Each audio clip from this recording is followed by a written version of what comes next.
నమస్కారం wasn't news కి స్వాగతం నేను మీ కేఆర్కే రాజు ముందుగా ముఖ్యాంశాలు చూద్దాం అంగరంగ వైభవంగా జరిగిన సింహాచలం చందనోత్సవం స్వామివారికి పట్టు వస్త్రాలు అందించిన ఆలయ ధర్మకర్త అశోక్ గజపతి రాజు మంత్రి అనగాని సత్యనారాయణ టీటీడీ చైర్మన్ నాయుడు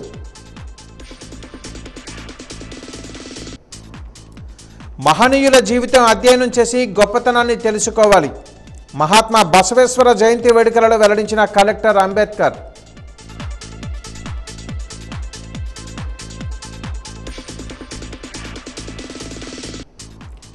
పైడితల్లి అమ్మవారిని దర్శించుకున్న డీసీసీబీ చైర్మన్ కిమిడి నాగార్జునకు అభినందనలు తెలిపిన పార్టీ నాయకులు కార్యకర్తలు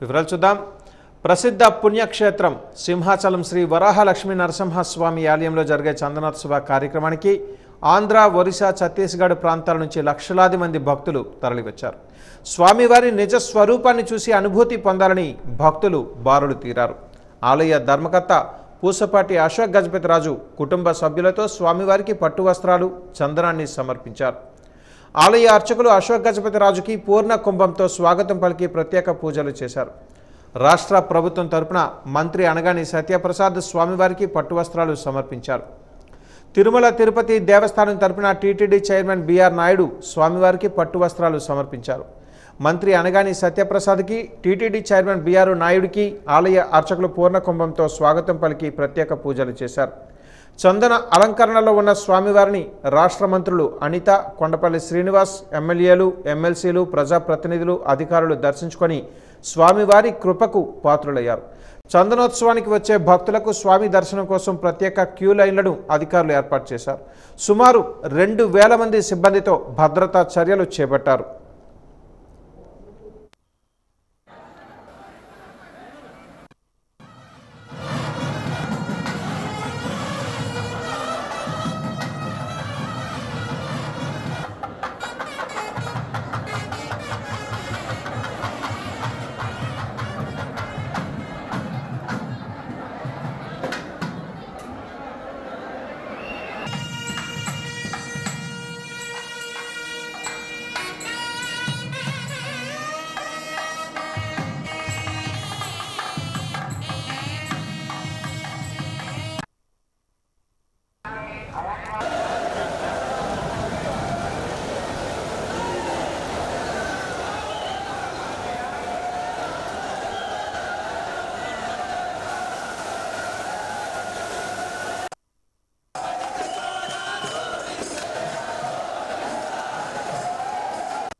సింహాచలం అప్పన్న సన్నిధిలో జరిగిన అపశృతి సమాచారం తెలుసుకున్న ముఖ్యమంత్రి చంద్రబాబు నాయుడు టెలికాన్ఫరెన్స్లో మంత్రులు అధికారులతో మాట్లాడి సంఘటనపై తీవ్ర దిగ్భ్రాంతిని వ్యక్తం చేశారు మృతుల కుటుంబాలకు తన ప్రగాఢ సంతాపాన్ని వ్యక్తం చేశారు సంఘటనకు సంబంధించి సమాచారాన్ని అధికారులను మంత్రులను అడిగి తెలుసుకున్నారు సింహాచలం పుణ్యక్షేత్రంలో జరిగిన సంఘటనపై ప్రజా సంఘాల నాయకులు తీవ్ర దిగ్భ్రాంతిని వ్యక్తం చేస్తూ సింహాచలం చందనోత్సవానికి లక్షలాది మంది భక్తులు తరలివస్తారని అటువంటప్పుడు అధికార యంత్రాంగం పటిష్టమైన భద్రతా చర్యలు తీసుకోవాలని అన్నారు చందనోత్సవానికి భారీ ఏర్పాట్లు చేశామని ప్రకటించిన అధికారులు మంత్రులు అక్కడ నిర్మాణం జరిగిన ప్రహరీ గోడ నాణ్యత ప్రమాణాలపై దృష్టి సాధించకపోవడం వలన ప్రమాదం జరిగి 8 మంది భక్తులు ప్రాణాలు కోల్పోవడం జరిగిందని అన్నారు సంఘటనకు బాధ్యులైన కాంట్రాక్టర్ అధికారులపై చర్యలు తీసుకోవాలని డిమాండ్ చేశారు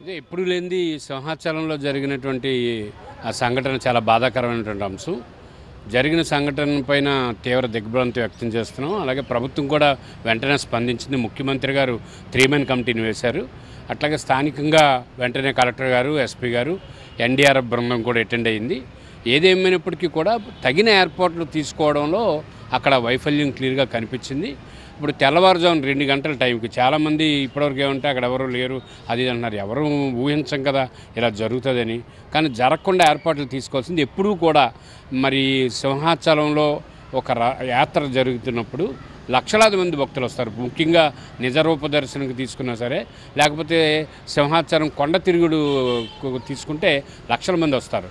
దీనికి సరిపోయే అంత స్థాయిలో ఏర్పాట్లు చేయలేదు కాబట్టి ఇది జరిగింది. ఏదేమైనప్పటికీ మనకి తిరుపతి జరిగిన ఘటన తర్వాత అంతే స్థాయిలో ఇది కూడా జరిగింది. ఇలా జరగడం అన్నది మనకు ఉత్తరాంధ్రలో కానీ రాష్ట్రంలో కానీ చాలా బాధాకరం. చనిపోయినటువంటి ఎవరైతే చనిపోయారో వాళ్ళ కుటుంబానికి మనం ప్రగాఢమైన నివాళులు అర్పిస్తున్నాం. ప్రభుత్వం ముఖ్యమంత్రి గారు ప్రకటించిన 2 అంశాలు అయితే మంచివే. ఒకటి ఏంటంటే ఆ చనిపోయిన వాళ్ళ కుటుంబంలో ఎవరికైనా ఒకరికి అవుట్సోర్సింగ్ ఇస్తామని చెప్పారు. రెండోది చనిపోయిన వాళ్ళకి కుటుంబాలకి 25 లక్షల ఎక్స్గ్రేషియా ప్రకటించారు. ఈసారి డబ్బులు ఇవ్వడం ఇవన్నీ కాకుండా కఠిన భద్రతను ఏర్పాటు చేయాల్సిన బాధ్యత ఉంది. కాబట్టి ప్రతి సంవత్సరం జరుగుతున్నటువంటి కార్యక్రమాలకు రూట్ మ్యాప్లు ఎందుకు తయారు చేయరు? ప్రతి సంవత్సరం 2 సార్లు, ఒకటి కొండ తిరుగుడు, 2 నిజరూప దర్శనం. ఇది జరుగుతున్నప్పుడు ఇదే రూట్ మ్యాప్ పర్మనెంట్గా ఎందుకు తయారు చేయట్లేదు? మనం ఉత్తరాంధ్రలో ఇప్పుడు సిరిమానోత్సవం జరుగుతుంది. ఈ సిరిమానోత్సవం ఈ సంవత్సరం జరిగినప్పుడు ఈ కలెక్టర్ ఎస్పీ వస్తారు. మళ్ళీ వచ్చే సంవత్సరం కొత్త కలెక్టర్, కొత్త ఎస్పీ, మళ్ళీ అప్పుడు కొత్త. ఇది ఎందుకు? ఒక రూట్ మ్యాప్ పర్మనెంట్ డైక్లెట్ తయారు చేయాలి. ఆ తయారు చేస్తే కొత్తగా వచ్చినటువంటి ఎస్పీ కానీ కలెక్టర్ కానీ ఆ రూట్ మ్యాప్ చూసేసి ఇలా చేశారా, మనం ఇలా చేద్దామని ఒక ఆలోచన వస్తుంది. ఇప్పుడు ఈ సింహాచలంలో కానీ, తిరుమలలో కానీ, అన్నవరంలో కానీ, విజయవాడలో కానీ ప్రభుత్వం ప్రత్యేకమైనటువంటి ఏర్పాట్లు తీసుకోవాలని చెప్పి లోక్సత్తా పార్టీ రాష్ట్ర అధ్యక్షుడిగా నేను కోరుతున్నాను. ఏదైనా వర్షం ఎక్కువ పడింది, గాలి వచ్చింది, నిర్మాణంలో లోపం ఉందా లేదా అన్నది ఎడ్యుకేషన్ జరిగిన తర్వాత కమిటీ నిర్ధారిస్తుంది. జరిగిన సంఘటన దుర్ఘటన జరిగింది. దీనిపైన మనం ఇప్పుడు అనవసరంగా ఇలా జరిగింది అలా జరిగింది అనే కన్నా తగిన చర్యలు తీసుకోవడంలో ప్రభుత్వం ఇంకా స్పీడ్గా యాక్ట్ చేయాలని కోరుకుంటున్నాం. రాత్రి 2 గంటల సమయంలో చందనోత్సవం సందర్భంగా ఏర్పాటు చేసిన కార్యక్రమంలో భక్తులు 8 మంది చనిపోయారు, ఒకరు తీవ్రంగా గాయపడ్డారు. కాబట్టి చాలా విచారకరం, దురదృష్టకరం. దీనికి కావాల్సిన సరైన ఏర్పాట్లు కానీ, ఆ నిర్మాణం సక్రమంగా లేకపోవడం, దాంట్లో నాసిరకంగా పనులు ఉండడం వల్ల ఈ గాలికి కొట్టుకుపోతున్నాయనంటే అతి కొద్ది కాలంలో నిర్మించిన ఈ గోడ కాంట్రాక్టర్ అవినీతే, అధికారుల అవినీతే, ఏమైనప్పటికీ దీని మీద పరిశీలి చేస్తున్న యంత్రాంగం, రాజకీయ నాయకులు వీళ్ళంతా ఏం చేస్తున్నారో అర్థం కావట్లేదు. మనుషుల ప్రాణాలు మరి చీమల్లాగా కూలిపోయే పరిస్థితి వచ్చిందనంటే రోజుకి ఈ మరణాల సంఖ్య ఎక్కడ చూసినా ఈ రకమైన నాసిరకం పనుల వల్ల ఇలాంటి సందర్భాల్లో జరుగుతున్నాయి. కాబట్టి ఇది బాధాకరము, విచారకరము. కాబట్టి ఈరోజు యంత్రాంగం దాన్ని భవిష్యత్తులో ఇటువంటి పునరావృతం కాకుండా ఇటువంటి కట్టడాలు కానీ, ఇటువంటి ఏర్పాట్లు కానీ ప్రతి ఒక్కరి దానికి ఒక పారదర్శకత ఉంటుంది, ఒక పద్ధతి ఉంటుంది. ప్రతి కార్యక్రమంలో కూడా ముందు జాగ్రత్తలు తీసుకోవాలని ప్రతిరోజు కలెక్టర్లు, యంత్రాంగం అన్నిటికీ చెప్తారు, ప్రెస్ మీట్లు పెడతారు, పేపర్లో చెప్తారు, జాగ్రత్తలు తీసుకుంటారు అని చెప్తారు. చివరికి వచ్చేసరికి మనం ఇక్కడ గోదావరి పుష్కరాల దగ్గర నుండి మనం చూస్తే అన్ని సందర్భాల్లోనూ ఇటువంటి వైఫల్యాలు వస్తున్నాయి. ఈ ప్రభుత్వాలు చేతకాంతనం అని చెప్పేసి నేను చెప్పదలుచుకున్నాను. ఎందుకంటే ప్రజల ప్రాణాలు వీళ్ళకేం లెక్కలేదు, వీళ్ళకేం బాధ్యత లేదు. అందుకని బాధ్యత ఉంటే ఈ రకంగా జరగదు. ఆ మాత్రం గాలి వేస్తే ఇదేం పెద్ద తుఫాను కాదు. ఆ మాత్రం గాలికి గోడలు కూలిపోయి, టెంట్లు కూలిపోయానంటే మరి దాని పని అంతా టెంట కూలిపోవచ్చు, కానీ గోడ కూలిపోవడం దురదృష్టం కదా. అంటే ఆ పనిలో నాసిరకం, లొసుగులు, అవినీతి చోటు చేసుకుంది. కాబట్టి దీని మీద అందరికీ వాటాలు ఉన్నాయి. అందుకని ఎవడు వాటాడి కావాలి తప్ప దానికోసం కాంట్రాక్టులు, దానికోసం వర్కులు ఏర్పాటు చేసి ఆ వర్కుల్లో కమిషన్లు కొట్టేసే పని మనం అన్ని చోట్ల చూస్తున్నాం. అందుకని మరి నిధులు ఇస్తారు, ఆ నిధులు సగం వీళ్ళెత్తిన ఇస్తే దాని మీద పెట్టుబడి ఎలా వస్తుంది కాంట్రాక్ట్కైనా? కాబట్టి ఈ రకంగా అవినీతి రాజ్యం వెళ్తున్నంతకాలం ఎక్కడ ఏ కట్టడాలు శుభ్రంగా ఉండవు, ఈ రకంగా ప్రజలు పోతూనే ఉంటారు. కానీ దీనికి బాధ్యత ప్రభుత్వం వహించాలి. మరి దేవస్థానం చందనోత్సవాల సందర్భం కూడా అక్కడ దేవుడి గుడి దగ్గర ఇటువంటి అక్రమాలు, అన్యాయాలు, అవినీతి జరుగుతుందంటే నిజంగా దేవుడు ఉంటే వాళ్ళకి ఇప్పుడు శిక్ష వేయాలి. కాబట్టి మేము కోరుతున్నటువంటి వేళ ఎవరైతే చనిపోయారో ప్రతి కుటుంబానికి ₹1,00,00,000 ప్రకటించాలి. ఎందుకంటే వాళ్ళ జీవితాలు పోయాయి, దేవుడు నమ్ముకున్నారు, దేవుడు రక్షిస్తాడో లేదు తెలియదు, కానీ వీళ్ళ జీవితాలు, ప్రాణాలు పోయాయి. కాబట్టి వాళ్ళ మీద ఆధారపడి వాళ్ళు బతకాలి. కాబట్టి వాళ్ళ ₹1,00,00,000 పరిహారం చెల్లించాలి, ఆ కుటుంబానికి ఆదుకోవాలి. తద్వారా భవిష్యత్తులో ఇటువంటి ఘటన జరగకుండా చర్యలు తీసుకోవాలి.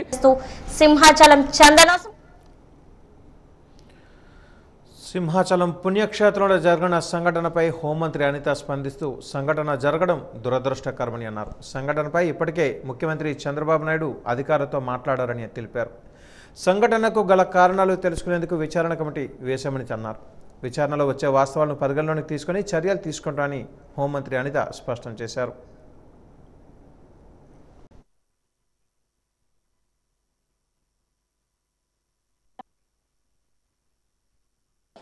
మనకి 2:33 మధ్యలోని ఇన్సిడెంట్ అనేది జరిగింది.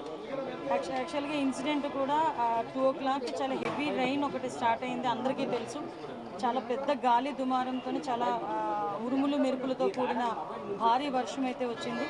ప్రాథమిక నివేదిక ప్రకారం ఆ వర్షం ఏదైతే వచ్చిందో వాటర్ అంతా కూడా ఆ లూజ్ సాయిల్ మూలన వాటర్ అంతా కూడా కొంచెం లోపల దిగి ఆ గోడ కూలింది అన్నది ఒక ప్రాథమిక సమాచారం ప్రకారం వచ్చిన నివేదిక.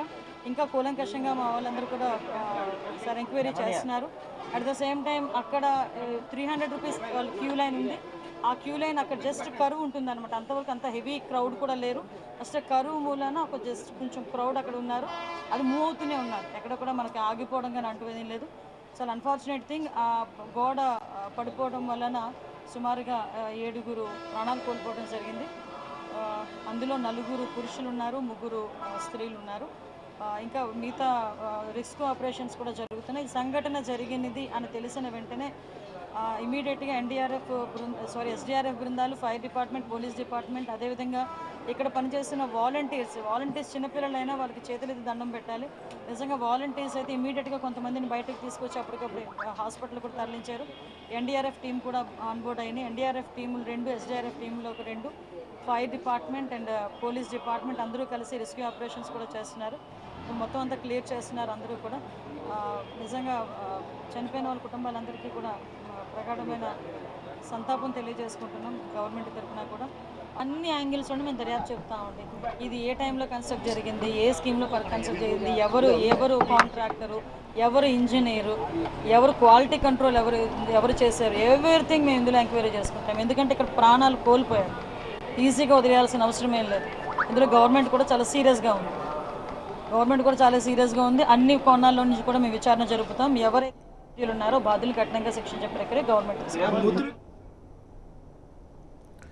ఆయుష్మాన్ మందిర్ విభాగంలో పనిచేస్తున్న కమ్యూనిటీ హెల్త్ ఆఫీసర్లు చేపడుతున్న సమ్మె 3వ రోజుకు చేరుకుంది. కలెక్టరేట్ ఎదుట ప్రారంభమైన నిరసన కార్యక్రమం ఈరోజు కూడా కొనసాగింది.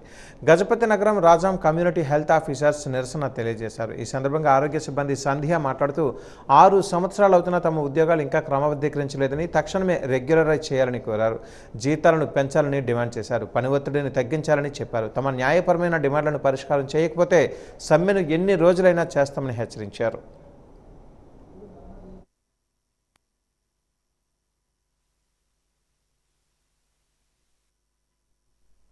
ఒక 10 రోజులు బట్టి మేము ఆందోళన చేస్తున్నాము. ఎందుకంటే మా ఉద్యోగం మీద మాకు భద్రత లేదండి. సో మేము 4 సంవత్సరాలు బట్టి మేము ఆందోళన చేస్తున్నాము. ఎందుకంటే మా ఉద్యోగం మీద మాకు భద్రత లేదండి. సో మేము 4 సంవత్సరాలు బట్టి మేము ఆందోళన చేస్తున్నాము. ఎందుకంటే మా ఉద్యోగం మీద మాకు భద్రత లేదండి. సో మేము 4 సంవత్సరాలు బట్టి చేస్తున్నాము. 23,000కే చేస్తున్నాము. అప్పటి నుంచి ఇప్పటి వరకు ₹1 కూడా పెరగలేదండి. కానీ అప్పటి నుంచి ఇప్పటి వరకు మేము ఎవరికి కూడా ముందుకు రాలేదు. ఎందుకంటే ఇలాగే మేము మా జీవితాన్ని సాగనిస్తున్నాం. కానీ ఇప్పుడు ఏం జరిగిందంటే అందరికీ 23% హైక్ అనేది NHMలో ఇచ్చారండి. ప్రతి ఒక్క క్యాడర్కి 185 క్యాడర్స్ ఉంటే అందరికీ హైక్ ఇచ్చారు. ఓన్లీ CHOలు మాత్రమే వదిలేశారండి. ఎందుకు మాకు ఇవ్వట్లేదు కూడా మాకు తెలియట్లేదు. అలానే మేము చనిపోయినప్పుడు కానీ లేకపోతే ఏదైనా సరే ఏ బీమా కూడా లేదండి. మరి ముఖ్యంగా 6 సంవత్సరాలు అయిన వాళ్ళకి రెగ్యులర్ చేస్తారని మాకు ఒక IPS. భోగాపురం మండలం సవరవిల్లి గ్రామంలో 3 రోజుల పాటు నిర్వహించిన బంగారమ్మ తల్లి ఉత్సవాలు అంగరంగ వైభవంగా జరిగాయి. బంగారమ్మ తల్లి పండుగ సందర్భంగా మాజీ MLA Baddukonda Appalanaidu, MPP Uppada Anusha Reddy, Vaikapa convener Uppada Suryanarayana Reddy, ఆ గ్రామ వైకాపా సర్పంచ్ ఉప్పాడ విజయభాస్కర్ రెడ్డి, పలువురు నాయకులు అమ్మవారిని దర్శించుకొని ప్రత్యేక పూజలు నిర్వహించారు. అనంతరం అమ్మవారి ఉత్సవాలలో భాగంగా Visakhapatnam Balu riders event programme, Nellore Kavitha, anchor Sravani, D40 నుంచి రిషిగా ఎంతో అద్భుతంగా ప్రదర్శించి ప్రజలను ఎంతగానో ఆకట్టుకున్నారు. మాజీ ఎమ్మెల్యే బడ్డుకొండ అప్పలనాయుడు, వైకాపా నాయకులు ఈవెంట్ను తిలకించారు.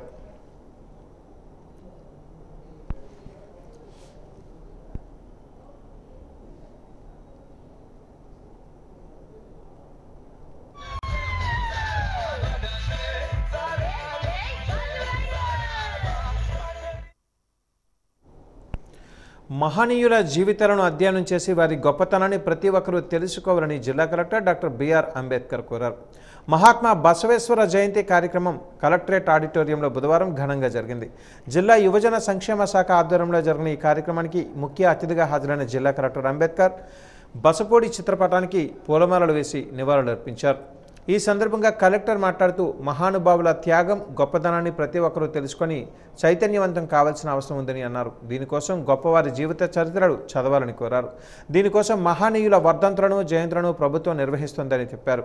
మహాత్మా బసవేశ్వరుడు 12వ శతాబ్దంలోనే సామాజిక న్యాయం కోసం పాటుపడ్డారని కొనియాడారు. సమాజంలో కుల వ్యవస్థ, వర్ణ భేదాలను, లింగ వివక్షను వ్యతిరేకించి లింగాయత్త ధర్మాన్ని స్థాపించారని చెప్పారు. అప్పట్లోనే సామాజిక చైతన్యం కోసం కృషి చేసిన బసవేశ్వరుడు తదనంతర కాలంలో ఎంతోమంది చైతన్యకారులకు స్ఫూర్తినిచ్చారని అన్నారు. ముందుగా సెట్విజ్ ఇన్ఛార్జ్ సీఈఓ సోమేశ్వర మాట్లాడుతూ బసవేశ్వరుడి జీవిత చరిత్రను వివరించారు. మహానుభావుల యొక్క జయంతుల్ని వర్ధంతుల్ని మనం స్మరించుకోవడం కోసం ప్రభుత్వం వారు వీటిని అధికారికంగా కార్యక్రమం చేపట్టమని తెలియజేయడం, తద్వారా మనం కూడా జిల్లా స్థాయిలో వీటిని మనం జరుపుకోవడం జరుగుతుంది. ఈ మహాత్మా బసవేశ్వర గారి గురించి క్లియర్గా సుదీర్ఘంగా సిఇఓ సెక్రటరీ గారు మీకు చెప్పడం జరిగింది. ఈయన కొన్ని వందల సంవత్సరాల క్రితమే ఒక సామాజిక కార్యకర్తగా, సామాజిక ఉద్యమ వ్యక్తిగా, ఒక రచయితగా ఎన్నో సేవల్ని ఈ దేశానికి అందించడం జరిగింది. కర్ణాటక చెందిన వ్యక్తి అయినప్పటికీ అతని యొక్క రచనలతో అవనివ్వండి, అతని యొక్క కార్యక్రమాలతో అవనివ్వండి, ఎన్నో అంశాల్లో దేశంలో ఒక చైతన్యం లాంటిది కానివ్వండి, దేశంలో ఒక సామాజిక ఉద్యమానికి కానివ్వండి, ఆయన ఆ రోజే అడుగేయడం జరిగింది. దాన్ని ఆదర్శంగా తీసుకోమనే ఉద్దేశంతోనే అతని యొక్క జీవితాన్ని స్మరించుకోమని ప్రభుత్వం వారు ఈ విధమైన కార్యక్రమాలు ఏర్పాటు చేయడం జరుగుతుంది. కానీ దురదృష్టకర విషయం ఏంటంటే, ఇటువంటి కార్యక్రమం మనం జరుగుతున్నప్పుడు మనకు వీళ్ళ గురించి అసలు ఏం మాత్రం తెలియదు. మాకు కూడా వచ్చేటట్టు ఏళ్ళ మీద పెడతారు, ఫాలోవర్లో పెట్టి, ఇది చదువుకుంటామే, ఇది ఫాలోవర్లో పెట్టి చదివితే చదువుకుంటామే మేము వాళ్ళ జీవిత చరిత్ర గురించి. అందుకే ప్రభుత్వ వారి ఉద్దేశం ఏంటంటే, ఇటువంటి మహానుభావులను మనం మర్చిపోకూడదు, మనం వారి గురించి మనం తెలుసుకోవాలి. తెలుసుకుని వారు చేసిన కార్యక్రమాల్లోంచి మనం ఎంతవరకు మనం చైతన్యం అవుతాం, ఎంతవరకు వాటిని ఆచరించగలుగుతాం అన్న విషయాన్ని తెలియజేయడం కోసం ప్రభుత్వం వారి ఈ కార్యక్రమాన్ని ఏర్పాటు చేయడం జరిగింది. విజయనగరం జిల్లా భోగాపురం మండలం ముంజేరు, భోగాపురం గ్రామాలకు పుట్టపర్తి నుంచి వచ్చిన చైతన్య పల్లకిని భక్తులు సాయినామస్మరణతో బుధవారం ఊరేగింపుగా తీసుకుని వెళ్లడంతో భక్తులలో భక్తిభావం పులకించినట్లుగా అయింది.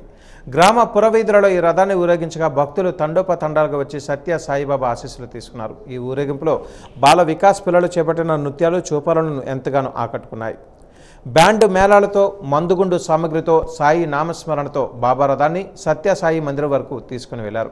అక్కడ భక్తులు ప్రత్యేక పూజలు నిర్వహించి బాబాకు హారతులు ఇచ్చారు. అనంతరం అక్కడికి వచ్చిన భక్తులకు అల్పాహారంతో పాటు ప్రసాదాలు పంచిపెట్టారు.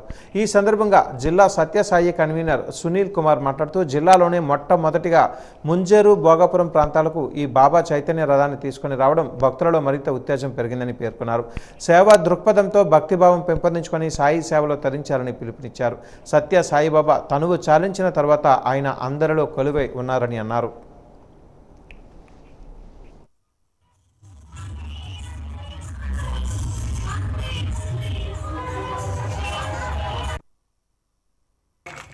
మనం కిందన నీళ్లు తరుగుతున్న స్వామికి స్వాగతం పలుకుతూ, కానీ స్వామివారు పైన వాతావరణాన్ని కూడాను చిన్న చిరుజల్లులు వేసి చక్కగా ఎండాకాలంలో ఎంత ఎండలు ఉండేవో మొన్నటి వరకు తెలిసింది అందరికీ. ఈ రోజు వాతావరణం చల్లగా స్వామి మన గ్రామాంతని చల్లగా చూపించి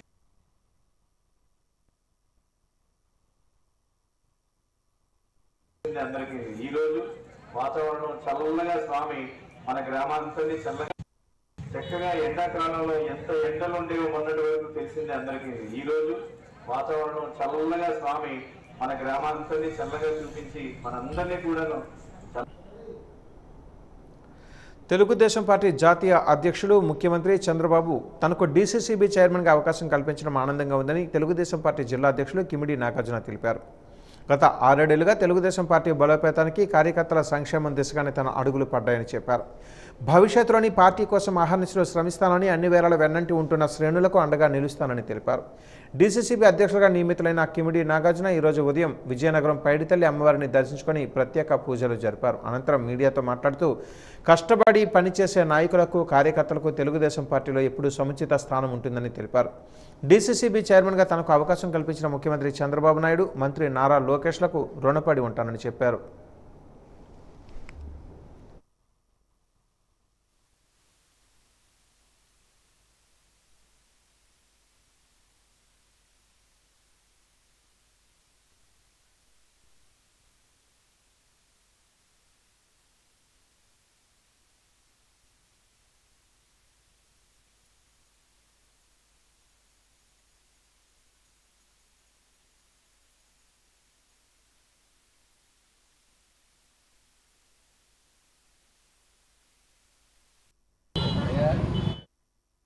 కిమిడి నాగార్జున గారికి డీసీసీబీ చైర్మన్గా ఇవ్వడం అనేది నిజంగా ఒక మంచి గౌరవాన్ని ఇచ్చినట్టు మేము అందరం కూడా భావిస్తున్నాం. అలాగే చంద్రబాబు నాయుడు గారు, లోకేష్ బాబు గారు, మా అశోక్ గజపతిరాజు గారు, అలాగే స్థానికంగా ఉన్న ఎమ్మెల్యే గారు అదితి మేడం గారు అందరూ కూడా మా నాయకుడిని ఇంకా మీదకి తీసుకెళ్ళాలి. అలాగే వీరి నాయకత్వంలో ఇంకా మా అందరం కూడా కార్యకర్తలమే అందరం కూడా మరింత ముందుకు తీసుకెళ్ళి పార్టీకి మంచి పేరు తీసుకురావడానికి ఆయన పూర్తి స్థాయిలో కృషి చేస్తారని మరీ ఆశీర్వదిస్తూ ఆయనకి ఉత్తరాంధ్ర ఎలవేల్పు శ్రీ పైడితల్లమ్మవారి ఆశీస్సులు ఎల్లవేళలో ఉండాలని మనస్ఫూర్తిగా కోరుకుంటున్నాం. తెలుగుదేశం పార్టీ జాతీయ అధ్యక్షులు శ్రీ నారా చంద్రబాబు నాయుడు గారు మరి విజయనగరం జిల్లాకి సంబంధించి డీసీసీబీ చైర్మన్గా నాకు ఒక అవకాశం ఇవ్వడం చాలా సంతోషం నాకు కలిగించింది. చంద్రబాబు నాయుడు గారికి, నారా లోకేష్ గారికి కూడా నేను ప్రత్యేకంగా ధన్యవాదాలు చెప్తా ఉన్నాను. ఈ సందర్భంగా ఒకే ఒక విషయం తెలియజేస్తూ ఉన్నాను. గడిచిన 6-7 సంవత్సరాలుగా కూడా నేను చేసిన ప్రతి పని తెలుగుదేశం పార్టీ బలోపేతానికి, కార్యకర్తల మంచి కోసమే చేశాను. ఇక ముందు కూడా కార్యకర్తల కోసం, ఈ జిల్లా ప్రజానీకం కోసం నేను అడుగులు ముందుకేస్తానని చెప్పి ఈ సందర్భంగా అందరికీ కూడా తెలియజేస్తా ఉన్నాను. టీనేజీలో ఉన్న యువతీ యువకులకు మంచి మార్గంలో నడిపించేందుకు ప్రత్యేక శిక్షణ ఇస్తేనే వారిలో మంచి సత్ప్రవర్తన అలవాటు అవుతుందని కిషోర్ వికాస్ నిర్వహణాధికారి తవిటి నాయుడు స్పష్టం చేశారు. వాజన్ న్యూస్తో ఆయన మాట్లాడుతూ మే 2వ తేదీ నుంచి జూన్ 10వ తేదీ వరకు కిషోర వికాసం ప్రత్యేక శిక్షణ కార్యక్రమాన్ని చేపడుతున్నామని అన్నారు. అలాగే టీనేజ్లో ఉన్న యువతీ యువకుల సమస్యలపై అవగాహన కల్పించి సమస్య పరిష్కారానికి కృషి చేస్తామని చెప్పారు.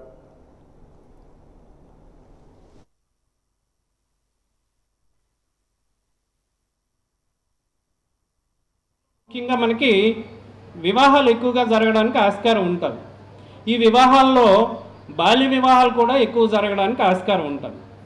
కాబట్టి ఈ బాల్య వివాహాలను నిర్మూలించడం కోసం ఒక స్పెషల్ సమ్మర్ క్యాంపెయిన్ని రాష్ట్ర ప్రభుత్వం వారు డిజైన్ చేశారు. దీంట్లో భాగంగా మన సింహాచలం గారు లేదంటే మన టీపీఆర్ఓ గారు చెప్పినట్టు మే నెల 2వ తేదీ నుంచి, అంటే ఇంకా 1-2 రోజుల్లో స్టార్ట్ అవుతుంది మే నెల, ఆ 2వ తేదీని మొదలుకొని జూన్ 10వ తేదీ వరకు కూడాను ఈ కార్యక్రమాన్ని మనం నిర్వహించుకోవాల్సి వచ్చింది. ఈ 3-4 డిపార్ట్మెంట్లు అందరూ కలిపి కూడాను ఒక కోఆర్డినేషన్తో, ఒక కన్వర్జెన్స్తో ఈ మీటింగ్లు సక్సెస్ చేసి కిషోర్ బాలికలకు ఏవైతే ఉన్నాయో సమస్యలు, ఆ సమస్యలన్నీ అధిగమించడానికి మన వంతు సహకారాన్ని మనం ఇవ్వాలి. అంటే ఒక డిపార్ట్మెంటే చేసి ఇలాగుంటే వాళ్ళ తలకు ఫోకస్ అంతా ఒకదాని మీదే ఉంటుంది. ఒక ఉమెన్ అండ్ చైల్డ్ వెల్ఫేర్ ఉన్నదంటే మ్యాక్సిమం న్యూట్రిషన్ మీదే ఉండొచ్చు. అదే హెల్త్ డిపార్ట్మెంట్ ఉన్నదనుకోండి, ఆ ఇమ్యునైజేషను లేదంటే ఎనీమియా లాస్ ఏముంది, లేదంటే ఎనీమియా లెవెల్స్ ఏమున్నాయి, ఈ మాదిరిగా వాళ్ళు పనిచేయడానికి ఆస్కారం ఉంటుంది. అవి కాకుండా ఇంకా మనకి అనేక రకమైనటువంటి సోషల్ ఇష్యూస్ ఉన్నాయి. కిషోర్ బాలికలు ఎదుర్కొంటున్నటువంటి సమస్యలు ఉన్నాయి, అలాగే కిషోర్ బాలురు ఎదుర్కొంటున్నటువంటి సమస్యలు ఉన్నాయి. అయితే ఈ సమస్యలన్నీ అధిగమించడం కోసం ఒక కోఆర్డినేషన్తో ఈ రకమైనటువంటి సమ్మర్ క్యాంపెయిన్ని పెట్టడం జరిగింది.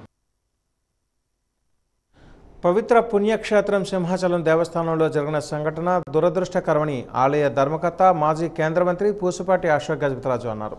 ఉదయం కుటుంబ సమేతంగా వెళ్లి స్వామివారికి పట్టు వస్త్రాలు సమర్పించిన ఆయన తన నివాసంలో మీడియాతో మాట్లాడుతూ సంఘటనలో మృతి చెందిన వారి ఆత్మకు శాంతి చేకూర్చాలని ఆ భగవంతుని ప్రార్థిస్తున్నానని అన్నారు.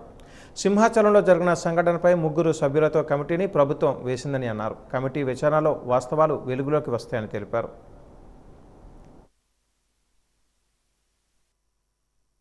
హాస్పిటల్కి చేరిపోయారు. ఈ దుర్ఘటనలో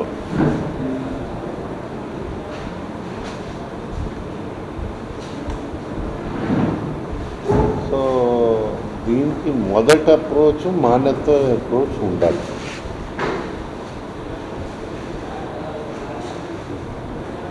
నెక్స్ట్ ఇంజనీరింగ్లో ఏదైనా లోట్లు ఉంటే అవి, అడ్మినిస్ట్రేషన్లో ఏదైనా లోట్లు ఉంటే అవి,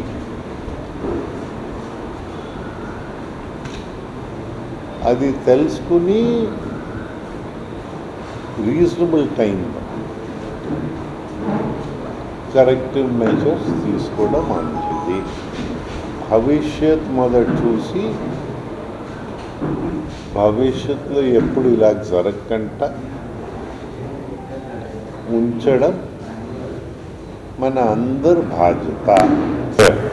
లోపల కూడా మూవ్మెంట్ నడుస్తూ ఉంది, బయట కొండ పైన కూడా మూవ్మెంట్ నడుస్తూ ఉంది. నేను బాగానే సాఫీగా జరుగుతుంది, కళ్ళారా చూసా. అయితే ఈ అపశృతి వచ్చింది. ఎక్కడ వచ్చింది? 300 రూపాయలు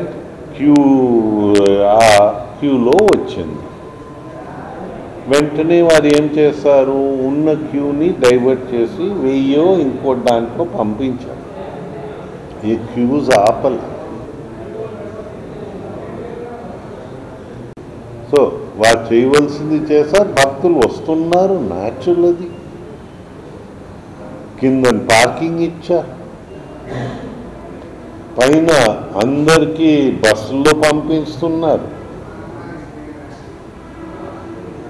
సో ఇవన్నీ నీట్గానే జరుగుతూ ఉన్నాయి.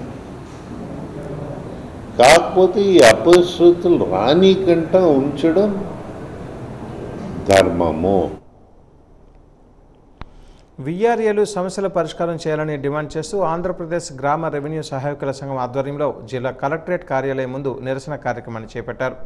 ఈ కార్యక్రమంలో రాష్ట్ర వ్యాప్తంగా సుమారు 20,000 మంది రెవెన్యూ సహాయకులుగా పనిచేస్తున్నామని, నిత్యం ప్రజలతో మమేకమై ప్రజా సమస్యల పరిష్కారానికి కృషి చేస్తున్నామని అన్నారు. ప్రజల కోసం నిత్యం పనిచేస్తున్న మాకు సుదీర్ఘ కాలంగా పెండింగ్లో ఉన్న సమస్యలు పరిష్కారం చేయాలని డిమాండ్ చేశారు.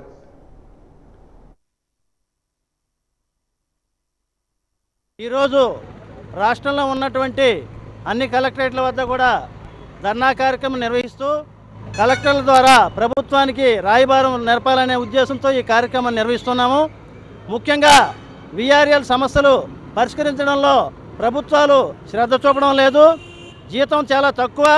అలాగే నామినీలుగా పనిచేస్తున్నటువంటి వీఆర్ఎల్ ఎవరిని కూడా వీఆర్ఎల్కి గుర్తించలేదు. అలాగే నైట్ డ్యూటీలు అవన్నీ వేస్తున్నారు, నిబంధనలకు విరుద్ధంగా డ్యూటీలు వేస్తున్నారు. ఇది చాలా కష్టంగా ఉంది.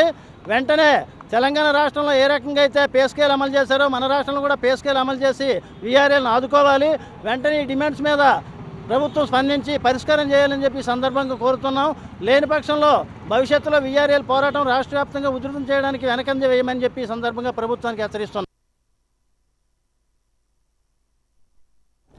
మే నెలలో కొత్తగా 4,480 వితంతు పెన్షన్లు మంజూరు చేయడం జరిగిందని డిఆర్డీఏ ప్రాజెక్ట్ డైరెక్టర్ కళ్యాణ్ చక్రవర్తి పేర్కొన్నారు. ఈరోజు ఆయన కార్యాలయంలో వాజీ న్యూస్తో మాట్లాడారు.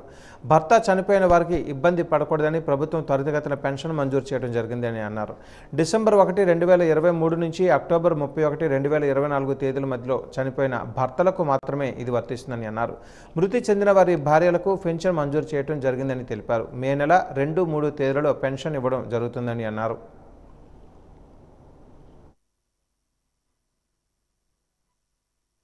రూపాయలు కానీ 6,000 రూపాయలు కానీ లేదా 10,000 రూపాయలు కానీ వాళ్ళకు వచ్చిన ఆదాయాన్ని కోల్పోయి సో ఫ్యామిలీ ఎవరైతే భార్య కానీ పిల్లలు కానీ కొంచెం ఇబ్బంది పడతారనే ఉద్దేశం సదుద్దేశంతో ఈ అవకాశాన్ని ప్రభుత్వం కల్పించింది. నవంబర్ నుంచి జరుగుతుంది. దాదాపుగా ఒక 1,250 వరకు మనం నవంబర్ టు మొన్న ఏప్రిల్ వరకు కూడా ఇవ్వడం జరిగింది.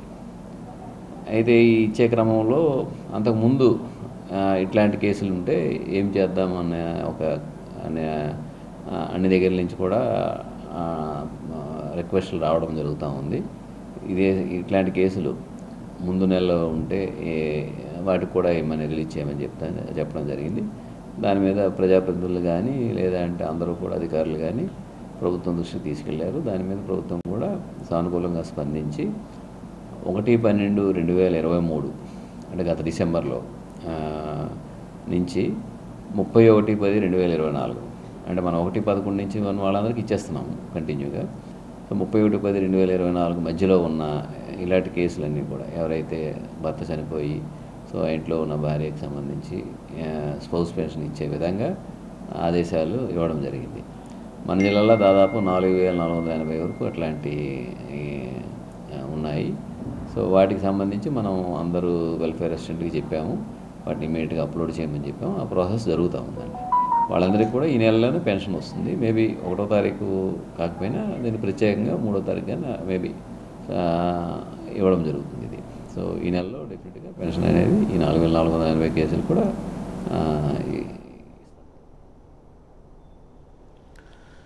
జిల్లాలో కీలకమైన నామినేటెడ్ పదవి దక్కించుకున్న నాగార్జునకు అభినందనలు వెల్లువెత్తున్నాయి. పార్టీ జిల్లా కార్యాలయం అశోక్ బంగ్లాలో డెంకాడ మండలం నాయకులు, మాజీ జడ్పీటీసీ పతివాడ అప్పలనారాయణ, కూటమి నాయకులు, కార్యకర్తలు, అభిమానులు ఆయనను శాలువతో సత్కరించి పుష్పగుచ్చాలు అందజేసి అభినందించారు. కార్యకర్తలను ఉద్దేశించి నాగార్జున మాట్లాడుతూ కార్యకర్తలు, రైతులకు అండగా ఉంటానని, ముఖ్యమంత్రి చంద్రబాబు నాయుడు అప్పగించిన బాధ్యతను తూచా తప్పకుండా అమలు చేస్తానని అన్నారు. ఈ కార్యక్రమంలో సీనియర్ నాయకులు ఐవీపీ రాజు, కొండపల్లి కొండలరావు, కొండపల్లి భాస్కర్ నాయుడు, పతివాడ అప్పలనారాయణ, అల్లు విజయ్ కుమార్, ప్రసాదుల ప్రసాద్, ఆల్తి బంగారుబాబు, కంది మురళీనాయుడు, చిల్లా పద్మ, చీకటి సుహాసిని, పతివాడ విద్యాసాగర్ నాయుడు తదితరులు పాల్గొన్నారు.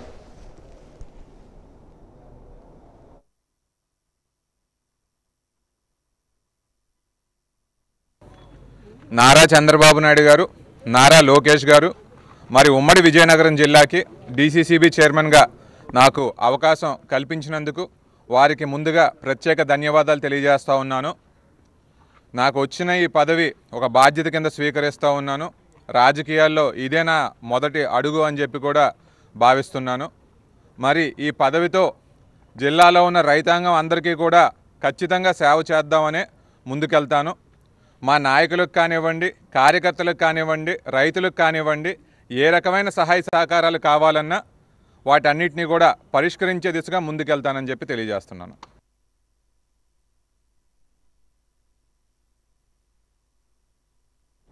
సుందరంపేట కమ్యూనిటీ హెల్త్ సెంటర్లో 30 పడకల ఆసుపత్రిని 100 పడకల ఆసుపత్రి అయ్యేలా చర్యలు చేపడతామని నెల్లిమర్ల నియోజకవర్గం ఎమ్మెల్యే లోకం నాగమాధవి అన్నారు.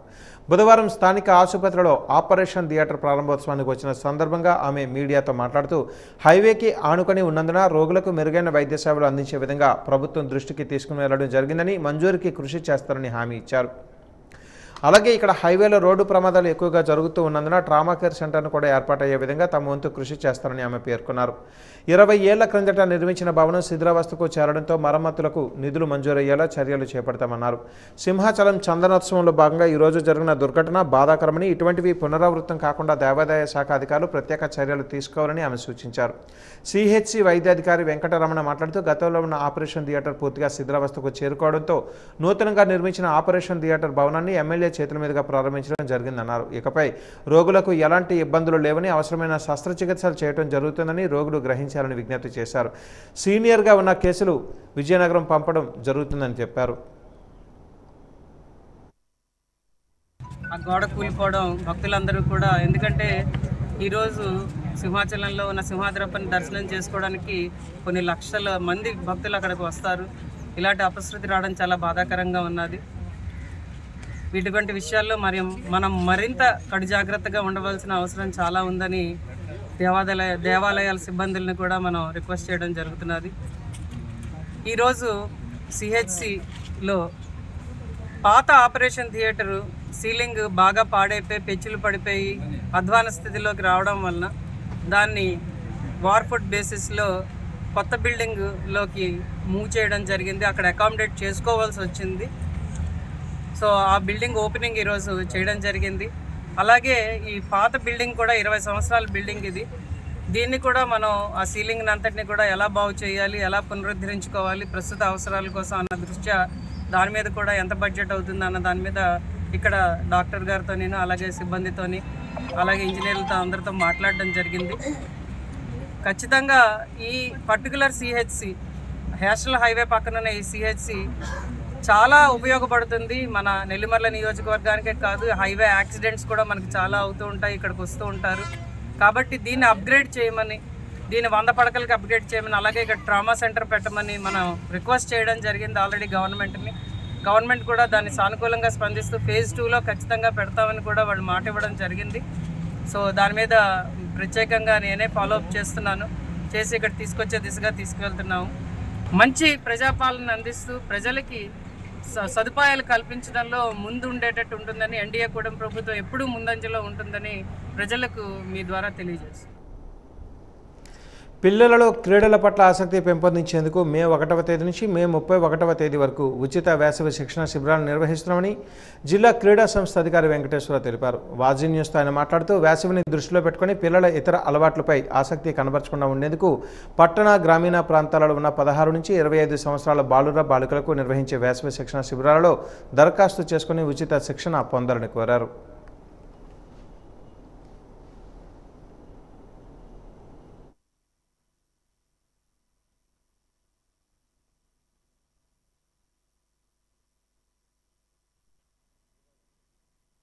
అంశాల్లో జిల్లా మొత్తం కూడా నిర్వహించడానికి ఒక ప్రతిపాదనలు అడగడం జరిగింది. ఆ ప్రతిపాదన ప్రకారం మేము క్రీడా అసోసియేషన్లు మరియు క్రీడా సంఘాల ప్రతినిధులతోటి స్కూల్ యూనియన్ సెక్రటరీ తోటి మీటింగ్ ఆల్రెడీ కండక్ట్ చేసి వారి ప్రతిపాదనలు తీసుకుని స్పోర్ట్స్ అథారిటీ ఆఫ్ ఆంధ్రప్రదేశ్ పంపించడం జరిగింది. వారు వాటిని శాంక్షన్ చేసి ఒక్కొక్క క్యాంపుకి 7,000 రూపాయల చొప్పున శాంక్షన్ చేసి అదేవిధంగా 50 క్యాంపులు ప్రతి జిల్లాకి కేటాయించడం జరిగింది. మన ఉభయ జిల్లాలు అంటే పార్వతీపురం, మన్యం మరియు విజయనగరం జిల్లాల్లో దాదాపు 100 క్యాంపులు నిర్వహించడం జరుగుతుంది. 2 జిల్లాల గౌరవ కలెక్టర్లు, అక్కడ పార్వతీపురం కలెక్టర్ గారు, ఇక్కడ విజయనగరం కలెక్టర్ గారు కూడా ఇమ్మీడియట్లీ స్పందించి ఆ క్రీడల్ని ఎక్కడెక్కడ పెట్టాలన్నది కూడా డిఓ గారికి సూచనలు ఇవ్వడం జరిగింది.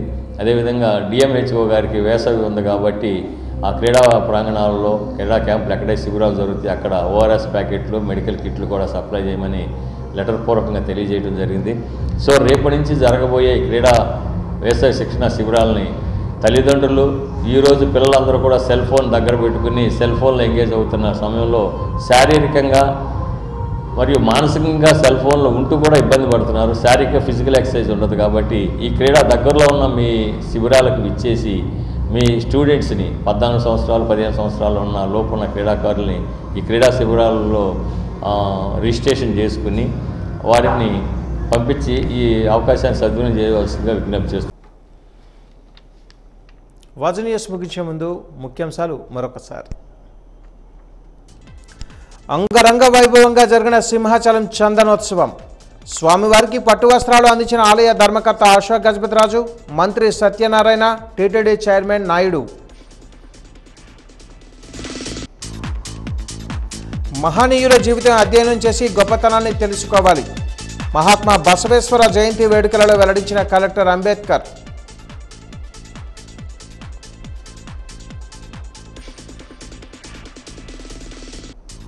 పైడితల్లమ్మ వారిని దర్శించుకున్న డీసీసీబీ చైర్మన్ కిమిడి నాగార్జునకు అభినందనలు తెలిపిన పార్టీ నాయకులు, కార్యకర్తలు.